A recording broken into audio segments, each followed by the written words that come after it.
Have you ever pondered if the world you perceive is truly as it appears? This question might lead us to a thought-provoking concept, the Matrix in real life. Not quite the dystopian simulation presented in the famous film, but rather a complex web of societal systems, norms and structures that subtly yet relentlessly shape our perceptions, beliefs and behaviors. We're not talking about an elaborate conspiracy here, but rather the everyday reality we all navigate. This matrix is woven from societal constructs that impact our reality in ways we may not even realize. Cultural norms, economic systems, political ideologies and social hierarchies all contribute to the fabric of this matrix. Picture, if you will, the invisible threads of cultural conditioning. From the moment we're born, we're socialized to conform to societal expectations and norms. These invisible threads shape our identities, our values, and even our choices. They dictate what's considered acceptable, what's deemed as success, even what's considered the norm. Where does this leave the economic influence, you might ask? In capitalist societies, the matrix is tinted with the hues of profit and competition. Material wealth and consumerism become the measures of success, subtly guiding our aspirations and desires. And then there are the political and social dynamics, the power differentials and inequality woven into the very fabric of the matrix. These are the structures that uphold privilege, that keep the wheels of the societal machine turning, often benefiting those in positions of power. The impact on individuals is profound. The matrix, in its many guises, can limit individual freedom, creativity and self-expression, constraining us within predetermined roles and expectations. It might seem like a bleak picture, but awareness is the first step in reclaiming our autonomy.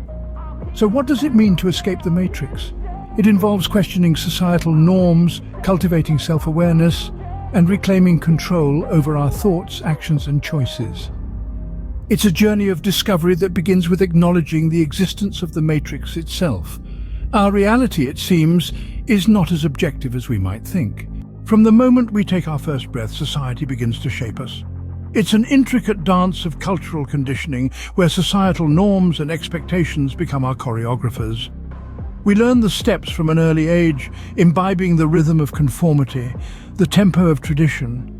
Our identities, our values, and even our life choices are choreographed to this beat.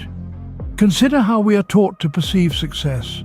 The societal script tells us it's a house in the suburbs, a high-paying job, a picture-perfect family. We dance to this tune, often without questioning if it's the melody we want to sway to. Our desires, dreams, and aspirations are subtly molded by these invisible societal norms. This societal ballet goes unnoticed, its influence so pervasive that it becomes our reality. We dance, oblivious to the strings pulling our steps, dictating our moves. We become, in essence, marionettes to invisible strings. Money makes the world go round, or so we're led to believe. The economic aspects of the matrix are as intricate as they are compelling, binding us in golden cuffs of material wealth and consumerism. It's in the capitalist societies where this phenomenon is most prevalent, a system that places profit and competition at its core. In this world, people are encouraged, even pressured, to pursue wealth, to buy more, to own more.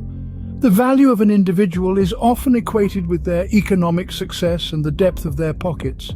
This relentless chase for material wealth, this constant striving for more, serves as the perfect distraction, keeping us occupied, keeping us compliant. And as we're swept along in this tide of consumerism, we come to accept this as the norm. We adopt these values, these measures of success. We put on the golden cuffs willingly, even gratefully. Success, it seems, is measured in gold. In this theatre of life, who holds the script? Let's delve into the political and social dynamics that paint the backdrop of our matrix. It's a captivating play of power differentials and social hierarchies. Imagine a chessboard, if you will. The pieces, each with their unique roles and movements, are set against each other, not by their own choosing, but by the players who hold them. This is much like the societal structures that create and maintain inequality and privilege.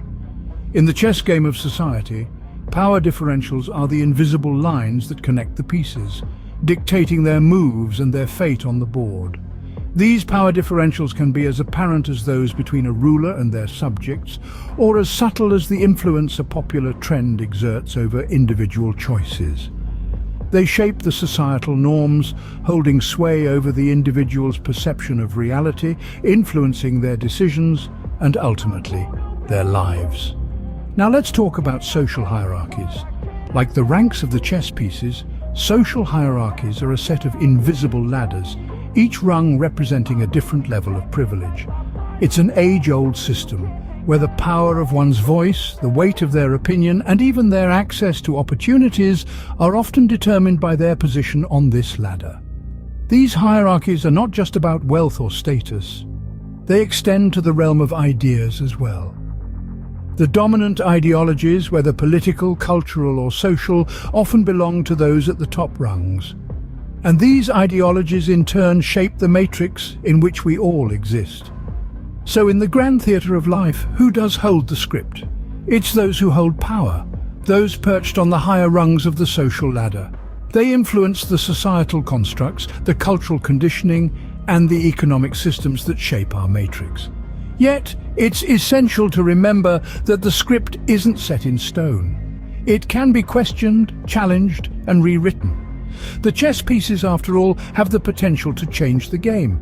Power, it appears, is more than just a five-letter word. What if you could break free from these invisible chains? Imagine a world where the societal constructs and norms that shape our perceptions and behaviors no longer hold sway over us. We're not talking about anarchy or chaos here, but a profound personal liberation that empowers us to navigate the world on our own terms. Escaping the matrix requires us to challenge the status quo. It's about questioning those cultural norms that have been ingrained in us since birth. It's about daring to probe the economic systems that equate success with material wealth and consumerism. It's about challenging political ideologies that maintain power differentials and social inequality. These societal constructs are deeply woven into the fabric of our reality, but they are not immutable. They are human creations, and as such, they can be deconstructed, questioned, and reimagined.